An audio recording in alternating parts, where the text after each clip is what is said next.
만나서 반갑습니다. 저는 수학을 가르치는 한정윤입니다. 자, 여러분 어느덧 6월이 다가왔어요. 자, 그래서 이제 어떻게 보면 조금은 중요한 6월 모의고사가 코앞에 와 있습니다. 자, 그래서 여러분들이 이제 3월이랑은 조금 다른 느낌일 거예요. 왜냐면 3월은 고3이 딱 돼서 이제 막 기출 좀 봐야지, 뭐 기출 뭐 제로 한번 돌렸지 뭐 이 정도였겠지만 사실 6월이 가까이 왔을 때는 물론 공부를 겨울에 시작한 친구들의 한 해 한 큐를 거의 보고 있을 것이고 조금 고난도인 문제들도 보고 있는 중에 6월 모의고사를 맞기 때문에 3월에는 야, 아직 아는 거라도 다 풀어야지 라는 느낌이었다면 6월에는 내가 그동안 봤던 어려운 문제들을 생각하면 꽤 고난도 문제까지 풀 수 있지 않을까라는 도전 정신이 조금은 있어야 맞아요. 근데 도전 정신이 있겠지 늘. 근데 6월 모의고사가 보통 조금 어렵게 나오는 경우들이 많기 때문에 점수는 예상보다 안 나올 수 있어요. 하지만 여러분 6월 모의고사 점수가 뭐가 중요해? 점수는 중요하지 않지만 여러분들이 푼 거, 틀린 거, 맞은 거 이런 건 중요하죠. 그건 여러분들의 실력이 지금 어느 선에 와 있고 이 정도 문제를 못 푸는 실력이니까 너네가 추가로 뭘 공부를 해야 된다라는 정확한 지표가 되기 때문에 여러분들이 틀린 문제, 맞은 문제 이런 것들은 중요하지만 점수 등급은 아직까지는 별로 중요하지 않아. 사실은 9월도 마찬가지야. 뭐 점수 나와서 뭐 어쩔 건데 그거 아니잖아요. 그쵸? 우리한테 중요한 점수는 수능이기 때문에 매번 여러분들에게 도움이 되는 모의고사 하루를 보내셔야 됩니다. 자, 일단 그렇다고 수능을 보는데 이걸 위해 한 달을 통으로 바쳐라 이런 건 아니야. 그래도 못 보면 기분이 더럽잖아요. 그거 좀 그렇지 않아? 그러니 기분이 나쁘지 않을 만큼은 최선을 다해 봤으면 좋겠어. 자, 그래서 이번에도 특강과 함께 학습 전략을 조금 말씀드리려고 합니다. 자, 일단 우리 학력평가는요 6월 4일 화요일입니다. 화요일이고요. 범위는 전범위가 아닌 확통하고 미적에서는 2단원까지로 잘려요. 글쎄 장단점 같은 건 볼 필요도 없을 것 같고 그냥 이 안에서 최선을 다해서 보시면 될 것 같아요.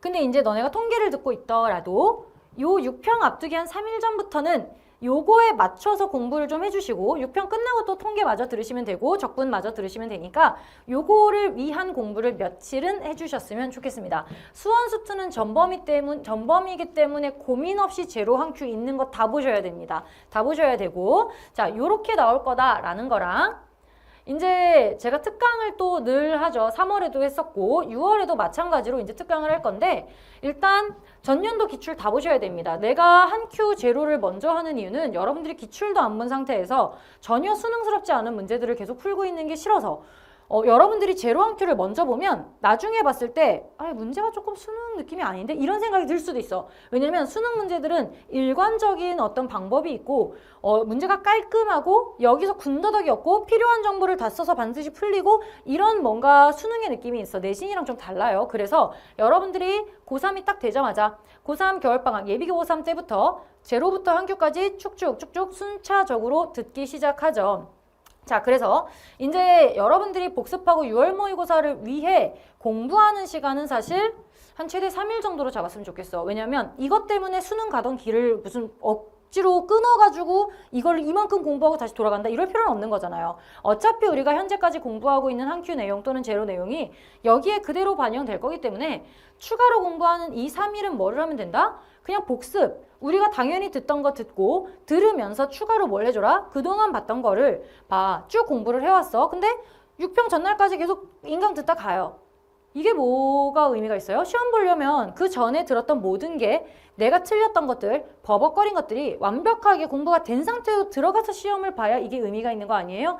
6평을 제대로 쓰려면 여러분들 진도가 급한 건 알겠지만 한 3일 정도 시간을 들여서 그 전에 혹시 밀린, 물론 저의 복습 주기에 따르면 당연히 일요일마다 여러분들이 복습을 했을 거라고 믿지만 밀렸을 거 아니야. 솔직히 밀렸을 거 아니야. 만약에 밀린 게 있다면 또는 워낙 많으니까 앞에서부터 지금 다 복습을 했는데 얘들아 한 번 푼다고 두 번 본다고 세 번째 복습했다고 그 문제가 잘 풀리든 아닐 거란 말이야. 아닌 문제가 분명히 있어요. 그래서 여러분들이 보셔야 되는 여태까지 틀렸던 잘 못 풀었던 버벅거렸던 모든 문제를 다시 한번 현재 배운 데까지 현재 진도 나간 데까지 복습을 쭉 하고 들어가시기를 바래요. 근데 생각보다 여러분 어려운 문제 한 큐에 있는 복습 오래 걸리는 거 아시죠?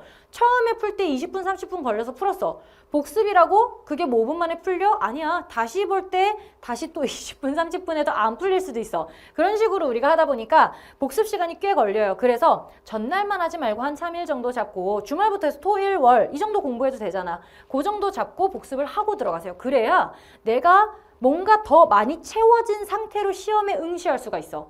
그 느낌이 맞는 거잖아. 그쵸? 자, 그리고 이제 5월 중순쯤에 그래도 여러분들이 시험인데 시험 보기 전에 대비 모의고사 한 번쯤은 보고 가시면 좋겠다라고 해서 3월 때랑 마찬가지로 해설 강의까지 촬영을 한 상태로 여러분들에게 제공을 해드릴 겁니다. 그래서 PDF 올려드릴 거니까 PDF 다운받아서 시간 재고 제가 늘 말씀드리지만 100분 잡는 거 아니죠. 90분 잡고 푸세요. 긴장감 타임 빼고 OMR 타임 빼고 그냥 90분 잡고 푸세요.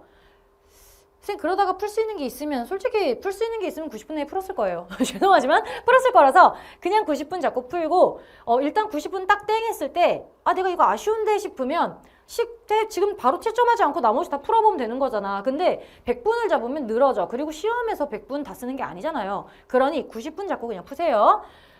그렇게 풀어보시고 여러분들 혹시나 맞았더라도 채점했을 때 맞았더라도 해설 강의를 꼭 들어주세요.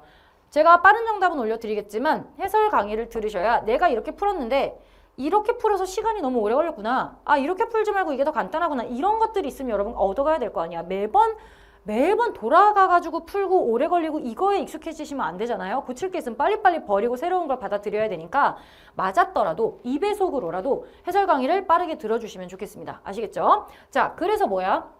우리 6평을 대비하는 학습 전략은 그저 오답이야. 새로 뭔가를 하는 건 이미 하고 있어요. 이미 계속 강의를 듣고 있고 계속 문제를 풀고 있고 기출을 접하고 있는데 이때 우리가 정말 6평을 제대로 잘 보고 싶다라면 진도를 빨리 빼는 게 아니라 그 전까지 봤던 거 오답에 초점을 주셔야 됩니다. 그래야 그런 비슷한 유형이 나왔을 때 내가 맞을 수 있는 거잖아. 그쵸? 이런 오답들을 고쳐주고 거기서 내가 얻어가고 아 이거 전에 풀었을 때 안 됐는데 여러 번 풀어보니까 이게 되네. 이런 것들을 계속 경험하시면서 머릿속에 쌓아나가는 게 있어야 돼. 내가 풀어주는 건 너네 머릿속에 쌓이는 게 아니라 그냥 눈에 보이고 귀에 들리는 거지. 머릿속에 쌓으려면 스스로 여러 번 풀어보면서 이 문제를 보면 아 이거 전에 틀렸던 건데 이렇게 풀었을 때 됐어 정도 나와야 돼. 그냥 보고 풀었던 건데 뭐가 의미가 있어요. 그럼 안 되잖아. 여러 번 보시고 오답에 초점을 맞춰주시고 거기서 채워나가는 것들이 바로 수능에서 여러분들이 풀 수 있는 문제가 될 겁니다. 자, 그래서 여러분 이거를 보여드릴까 말까 고민을 많이 했는데 수능이 200일이 깨졌죠. 200일이 깨졌습니다. 그래서 지금 아마 제가 촬영하는 시점보다 지금 더 며칠이 지났을 거기 때문에 여러분들은 한 190일이 깨지지 않았을까 이렇게 생각을 하는데 여러분 사실은 200일 가까이 되는 날이면 190일, 180일 그러면 되게 많이 무언가를 할 수 있는 시간이지 않아요?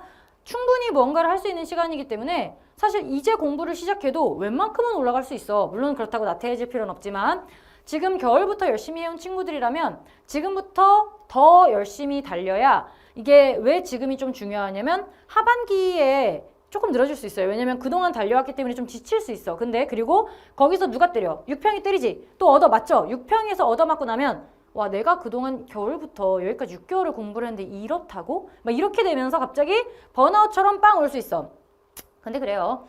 번아웃이고 뭐 너무 힘들게 해서 달려서 뭐 지치고 핑계 아니야?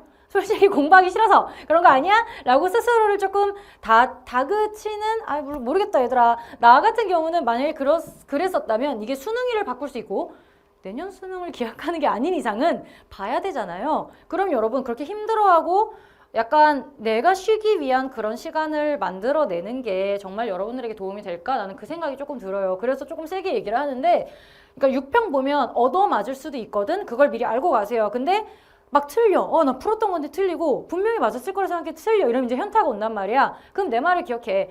그럴 수도 있어. 6평은 그럴 수 있어. 그렇지만 거기서 그것 때문에 질질 짜고 나 안 할 거야. 나 어떡하지? 난 해도 안 되나? 이럴 시간에 그냥 그거 복습하시고 해설 강의 다시 들으시고 그렇게 하는 게 여러분들에게 훨씬 더 빨리 극복할 수 있는 그런 상황을 만들어 줄 겁니다. 틀려도 수능 아니잖아. 괜찮죠? 수능에서 질질 짜고 있으면 괜찮아. 그럼 어떡하겠어? 그때는 내가 뭐라고 안 해. 근데 6평 끝나고 나서 여러분 너무 낙심하지 마세요. 물론 잘 볼 거야. 잘 볼 거지만 여러분들 기대치가 사람마다 다를 거 아니야. 기대치에 못 미칠 수도 있어. 그렇지만 그럼 어떻게 하면 돼? 내가 아직 내 기대치에 못 미치는구나. 더 열심히 해야 되겠구나. 당연히 그래야 되는 거죠. 얼마 남지 않은 190일, 180일 불태워야겠다. 그러면 뭐라도 되겠지. 그게 맞죠? 그렇게 생각하시면 될 것 같아요. 그러니까 여러분 남은 시간 많지도 않고 적지도 않아. 누구에게는 진짜 와, 이 정도 시간이면 나 1등급 만점 노려볼 만하다 일 수도 있고, 누구에게는 이거밖에 안 남았어 이러면서 질질거리는 시간일 수도 있어요. 하지만 여러분 이 기간을 어떻게 보내느냐에 따라 수능 점수는 완전히 달라질 겁니다. 확실해. 여기서 지금 현재 1등급이 나와 지금부터 쭉 놀잖아? 1등급 안 나올 거예요. 확실해. 근데 내가 3등급, 4등급, 5등급 나 언제 올라가지? 근데 달려. 그러면 내가 1등급이 나와 라고는 못해도 물론 1등급이 나올 거라고 생각해. 나랑 그냥 열심히 공부하면 1등급 나올 거라고 생각하는데, 그게 아니어도 지금부터 달리면 확실한 건 여러분이 낼 수 있는 최대치의 점수를 낼 겁니다. 맞잖아. 최선의 점수가 나올 거기 때문에 최대한 달려보시기를 바라겠습니다. 자, 6월 모의고사 한 3일 정도 투자해서 제대로 공부하고 가셔서 그 시간 풀로 제대로 쓰고 나오시기를 바랍니다. 시간이 혹시라도 남더라도 뒤에 못 푼 거 뭐라도 진짜 지푸라기라도 자꾸 풀어야 돼. 그냥 엎어져 자지 마시고 무조건 풀 수 있는 거 최대한 풀고 마지막 종칠 때까지 딱 찍고 끝내셔야 됩니다. 아시겠죠? 최선을 다하시면 분명히 최선의 결과가 있을 거라고 생각하고 기다리고 있겠습니다. 자, 반드시 5월 중순쯤에 올라갈 현정윤 모의고사 다시 한번 풀어봐 주시고요. 복습 잘해서 들어가시면 좋겠습니다. 자, 그럼 우리는 강의에서 만나도록 할게요.